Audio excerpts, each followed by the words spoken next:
My name is Dr. Renee Hirte. I am founder of Dream for the Cure Cancer Research Foundation, and I guess I have a story to tell. So basically, for some reason, I have had a passion and desire to cure cancer since I was in 5th grade.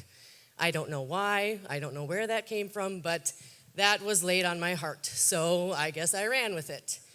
By 8th grade, I felt I knew the answer, that if you could teach the immune system to see a tumor as a tumor and not healthy, that would fix the problem.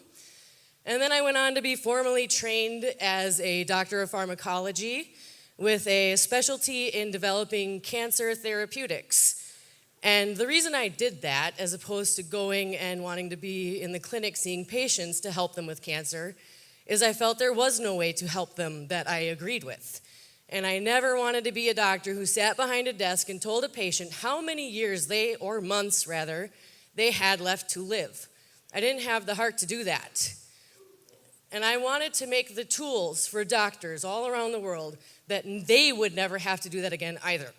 So by the time I had graduated, I had my first therapeutic that I had a little idea for become a phase 3 clinical trial that led to a 90% cure rate in multiple myeloma cancer patients.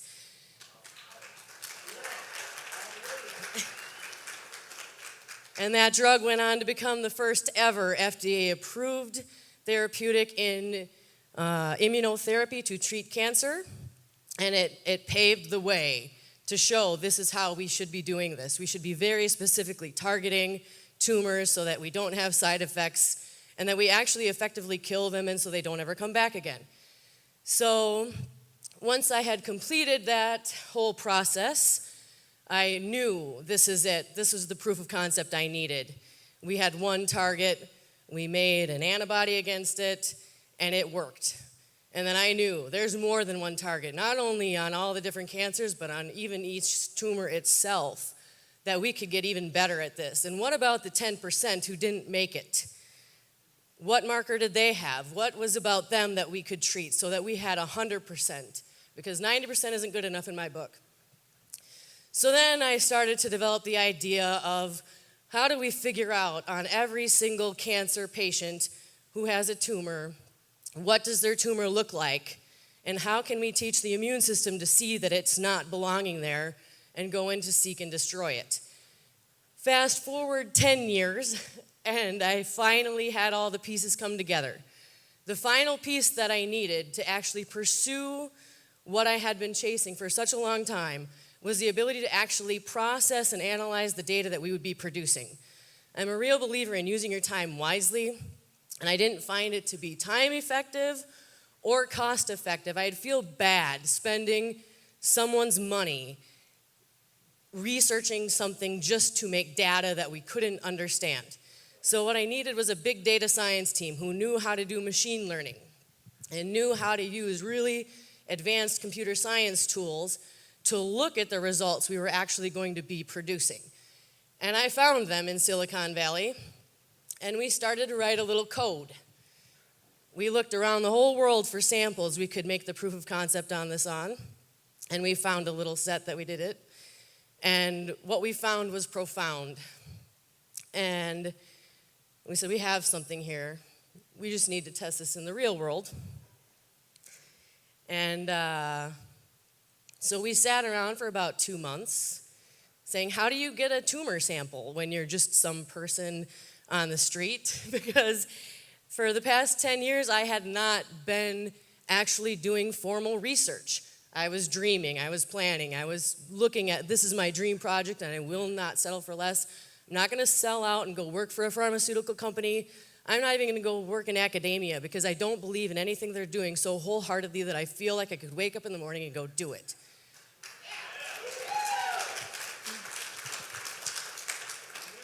And at any rate, 2 months later, my sister calls and says, hey, are you in town and want to get dinner tonight? And I was like, you know, you have never gone and done anything unplanned in your life, so this is a bit odd. But sure, I can drive 2 hours from Sacramento where I'm working today and have dinner with you. No problem. So I did, and on the way to dinner, I was asking her how everything was going, and she said, you know, I have a brain tumor. And my response was, well, thank you for picking the hardest cancer in the world to cure, but you're in luck, because that computer code I've been working on with my friends that I've been talking about, well, when we tried to decide what cancer do we tackle first, I said, we have a whole set of samples here. They come from different types of cancer, different patients, different sources. How do we most effectively show people that this will work? So I said, let's focus on one cancer. And how do we pick the cancer? Well, let's pick the number of samples in the group that has the highest number, that also has a healthy sample we can look at, so we can see what's different between the tumor and the healthy. One cancer type qualified, that was brain cancer. So I said, you're in luck. We have the code for that. And then I decided, you know what? This is time for it to actually be something real, because, you know, my sister's life was on the line, and I lost all of my fear. I approached every single expert, everyone and anyone in the field that I knew could do what we needed to actually make this whole lifelong dream into something that was real, that we could actually help people, and at the very least, just help my sister. So I hired a company to actually come into the operating room, properly freeze her samples, handle her samples, so that we could actually have her be patient number one in our real sample trial.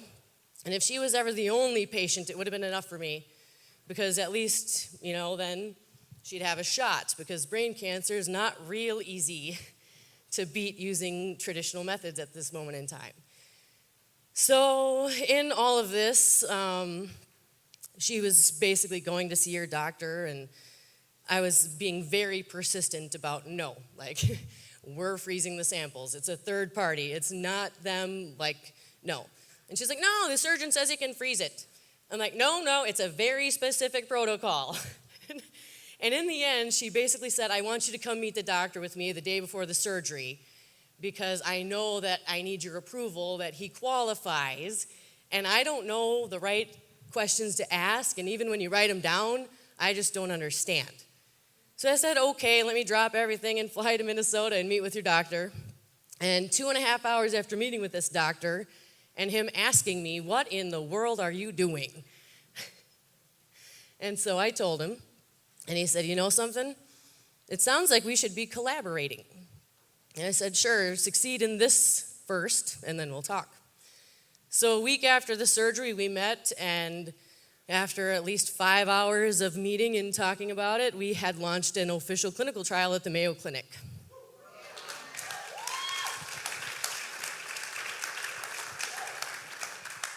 He asked me, would you like to help your sister, or would you like to help a lot of people? I said, let's help everybody. So at any rate, that's where that all started, where now we had real-world samples. So then I needed to chase down the people in the world who could actually process them, and the only guy in the world who actually qualified was in Zurich, Switzerland, at an institution called ETH Zurich, which, if you haven't heard of it yet, just got voted top 5 in the world for institutions. That's where Einstein did his Nobel Prize work, along with 40 other Nobel laureates. So there's pretty high caliber science and technology going on at this institution. And with an extreme amount of persistence, I finally got the head of that lab, who had invented this technology that we needed, to agree to actually work with us and process all of our samples for us.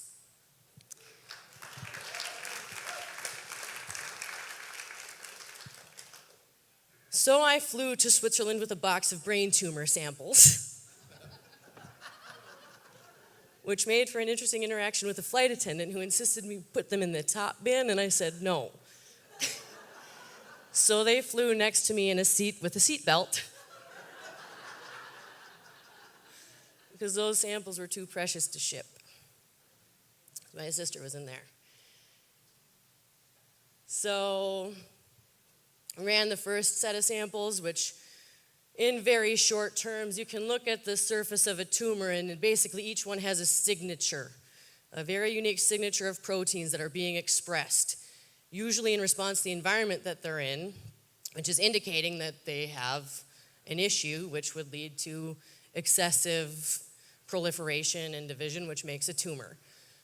So basically, we came back with 5 patients' data where we saw their signatures and found 25 unique targets that were on tumor and not on healthy cells.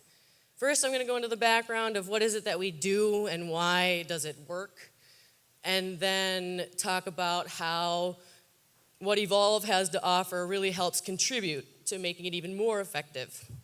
So first, I'm going to show you a video that's going to give you a background in the most simple terms I can find in video format in 3 minutes about what is immunotherapy and why is it such an effective way to treat cancer. When it comes to treating diseases like cancer, modern medicine has an impressive arsenal. And one of its most versatile weapons are Y-shaped proteins called monoclonal antibodies. Our immune systems already produce their own antibodies. They come in billions of variations, each matching a specific target, such as a particular toxin, bacteria, or virus. When they bind to their target, they send a signal. This bacterium is now marked for destruction.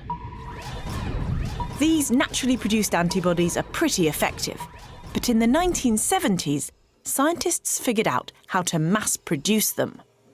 They can take any specifically targeted antibody and make huge numbers of identical clones, which means you can produce monoclonal antibodies for almost any disease you can think of.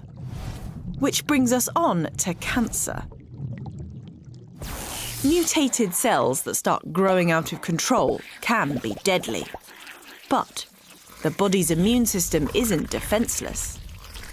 Meet the CTL. It's a type of white blood cell that can detect infected or mutated cells.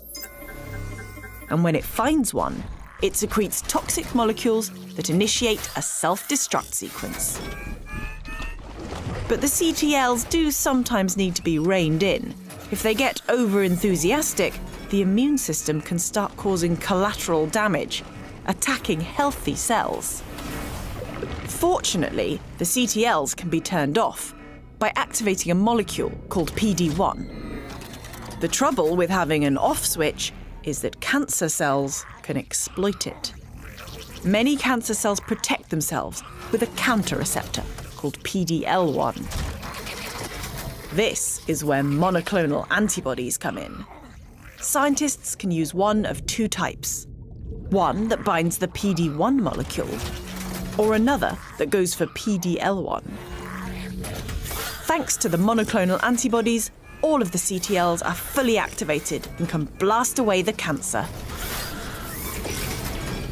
This is just one way that monoclonal antibodies can be used. They've already proven effective against a whole range of cancers, and yet more are still being developed. With their ability to be targeted at specific diseases, monoclonal antibodies are turning out to be a game changer, and one of our most effective weapons in the fight against cancer.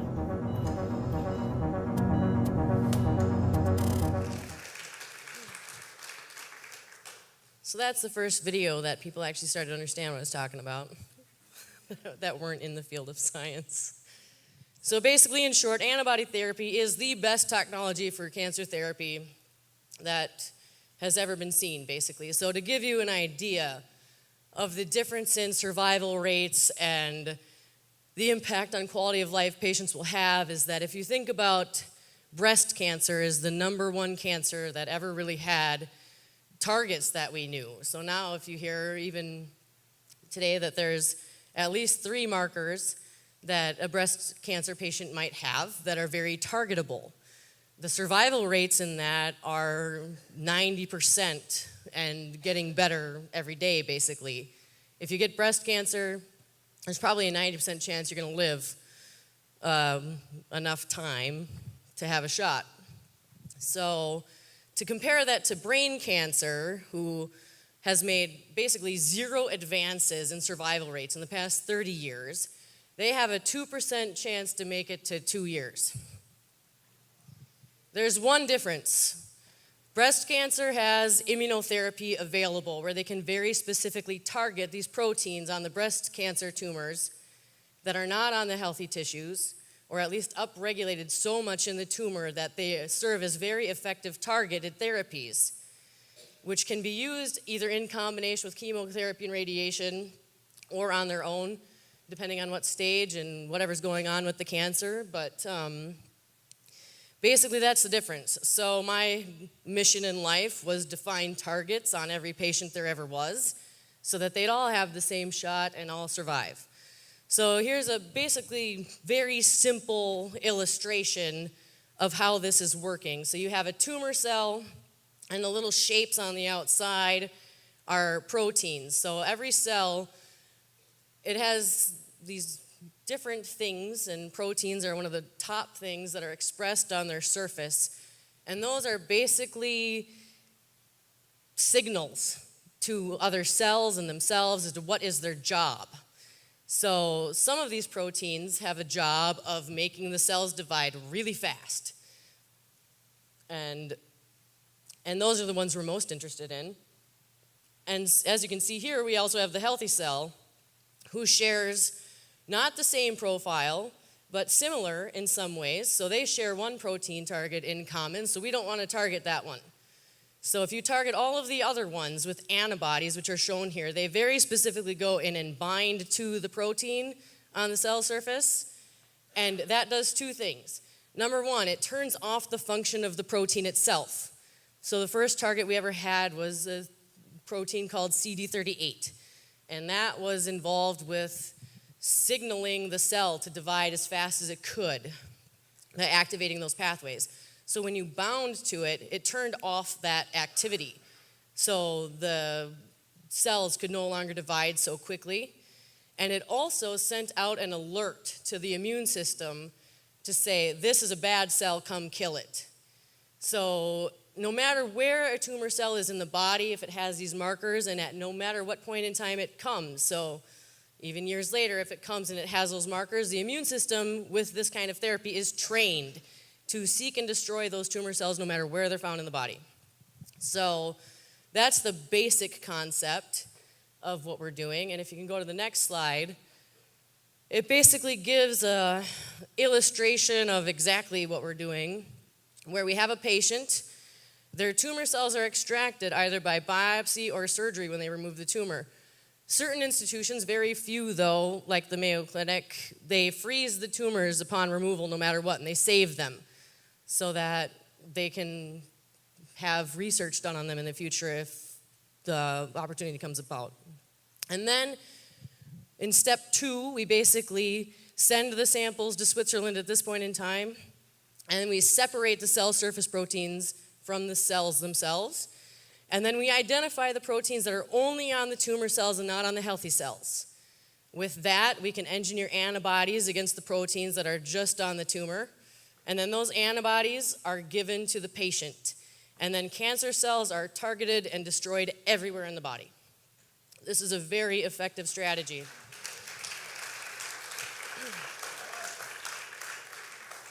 So the really cool news about the brain cancer trial that we started at the Mayo Clinic was when we found these 25 targets that were shared on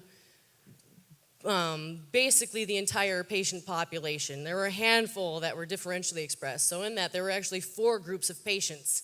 They all shared, every single one of them, at least 16 of the proteins. And then the other ones varied from patient to patient. So if you treat with the wrong immunotherapy, it will not work, because if the patient has not got the target, it will not find the tumor cell.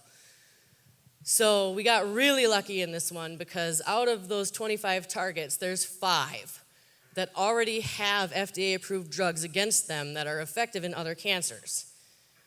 So that means that we can actually test those in the brain cancer patients to see which one will work best, because in theory, it should work on any tumor that shares that target. So that's where we're at right now, is in the stage of determining which of the 5 are actually most effective at treating someone with a brain tumor. Interestingly enough, the first therapeutic I ever made is also a target in these patients, all of them. So that was kind of a full circle thing to happen, which was nice.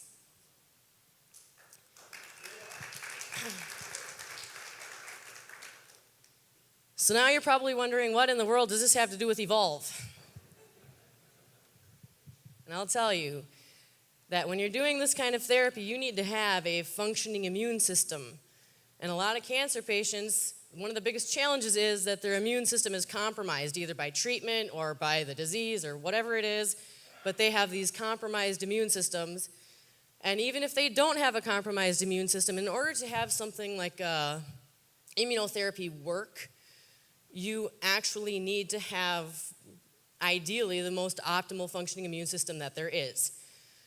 So when I found out about Acemannan and what it had been doing and heard some of the stories and then did a whole bunch of research and due diligence, because no matter what it is, I'm going to suggest my sister to do it, better be right. And I figured out this is good. So at any rate, Immune does an excellent job as an integrative health support strategy. For any person with cancer that comes to me, I actually now tell them that Immune is one of the first things they need to take. You have a great set of products that will do tremendous help, not only on their own, but in the future with the combination of immunotherapy. And one of the most exciting things is that one of the things Sam has offered to do is actually help be able to implement Acemannan and Entourage in the clinical trials at the Mayo Clinic. So not only will we test those 5 FDA-approved drugs to see which one's most effective, but we will also have Entourage and the Immune in the sets of patients to show that it's even more effective if you add those, because that is what I predict is going to happen.